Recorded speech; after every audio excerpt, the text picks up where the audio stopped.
Nakama, and welcome back to the Church of One Piece. I am your pastor, the One Piece apologist, and today's sermon will be focused on Chapter 36, After Them. Love the cover story art here. We got Chouchou biting Mohji in the ass. Great cover story. You bite that ass, Chouchou, you bite that ass. And I don't mean Mohji's butt specifically, although, good targeting. But just Mohji as a whole, being an ass, right? And you bite that ass, Chouchou. Go Chouchou! Love Chouchou. And we're all so proud of our wonderful little Chouchou, aren't we? Yes. Protect Chouchou. And so, the veggies have taken Kaya to run away in the forest. And they say, they know the forest better than anyone. It's like their own backyard. So, of course, they're going to be able to get away from Django and all this stuff. But then, suddenly, Django starts using his fucking hypnotism ring, his chakrams, right? And just starts cutting down the groves in droves, clearing out huge swaths of trees at once, and it's kind of wild. It's suddenly they're running out of places to hide very quickly, right? It doesn't really matter how well they know the forest. They're, if he cuts down the trees, there's not going to be a place to hide, right? And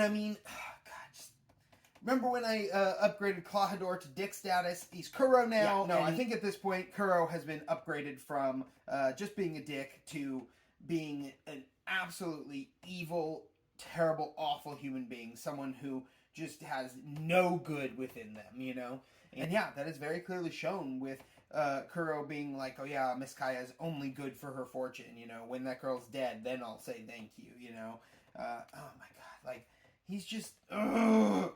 Can't wait till he gets punched in the face more. And then I love, Bucci is like, oh, I'm going to chase after them or whatever. And then Zoro's just like, out of my way, you're in my way. And just easily takes him down to the ground, sitting on his chest.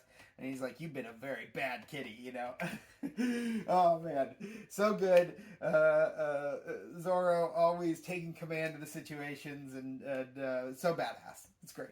And, Usopp, man, he is trying so hard. And Usopp really wants to go help Kaya and the Veggies, but he just simply can't. His body is too beaten, battered, and bloodied and bruised to actually be able to get up and move and follow them under his own volition. And Zoro, sitting on top of Bucci's chest, notices and he very clearly notices Usopp's resolve and yet his lack of ability to follow through on that resolve.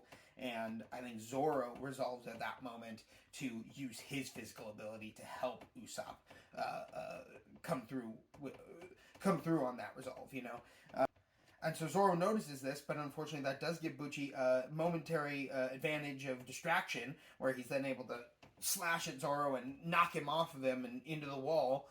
But honestly, I think that kind of just pisses Zoro off, And then, of course, Usopp, he is just trying his very best. He is trying to get there, trying to go help Kaya and the Veggies, but instead he has just keeled over again. He can't even move from this awful position he's fallen over in. He is face down, ass up, and not in the good way. And, he needs some help. And, from an outside perspective, if it wasn't so amazing and beautiful and inspiring what he was doing, it might be funny, right? And so these black cat pirates, who are all scoundrels and awful people, right? They start laughing at Usopp, and that is not okay. You do not laugh at a man whose resolve is that strong, right? You do not.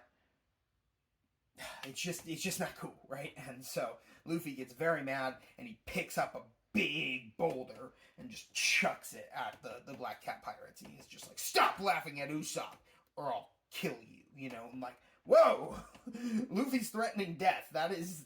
This must be very serious to him, right? And so then Bucci, he's gotten Zoro off his chest, and he's like, yeah, I'm gonna get you again, and then Zoro's just like, I warned you about getting in the way. And then he just takes him down, boom. So it was never going to be a problem. It was just when Zoro felt the need for this to be over, and it was now. He needed to he had something else he needed to do now, and so he ends it immediately, and he picks Usopp up, and he's just like, hey, Luffy, I'm going to take Usopp to chase after the hypnotist and save the girl and the kids. You got a problem with that? And Luffy's just like, nope, sounds great. I'll back you up. You know? And then, I mean, it's just so great. Like, you know, Kuro tries to step in their path and be like, who gave you permission to climb this hill? And Luffy, from just like way back down on the slope, is just like, I did! Gum Gum Pistol! You know, and just like sends one flying at him. Kuro has to dodge. But then I believe Luffy actually sends another Gum Gum Pistol right after 1-2.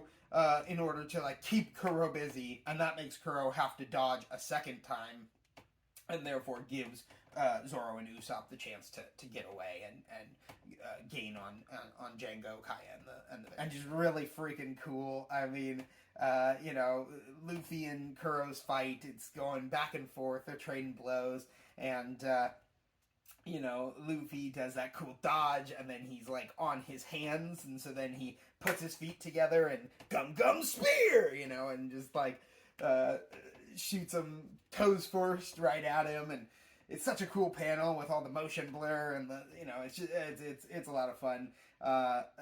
Love how Luffy's constantly coming up with new techniques and you know, finding what works, what doesn't.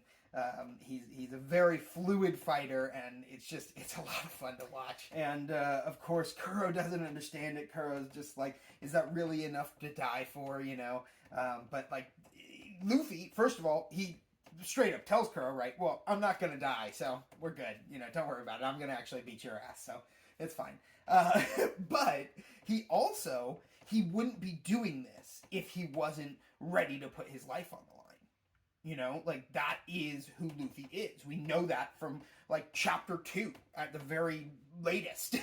You know, it is very clear that Luffy is ready to put his life on the line for this. He believes in this. And why? It's because he likes and respects Usopp. Simply because of that one person who needed his help. And he respects them. And so he is going to do something about it. He is going to help this person, no matter what it takes. And so, you know, that's Luffy's resolve, and it's a beautiful, beautiful thing, and I can't wait for us to see more of it. And then it looks like Django has basically found Kaya and the Veggies, and so it's just like, are they going to be able to get out of this? How are they going to face this ordeal? Are the Veggies actually going to have to fight Django? I don't know. They're 3 children. I don't know how this is going to go. Well, you'll have to tune in next time to find out. But until then, this has been the review for Chapter 36, After Them. And, as always, One Piece be with you.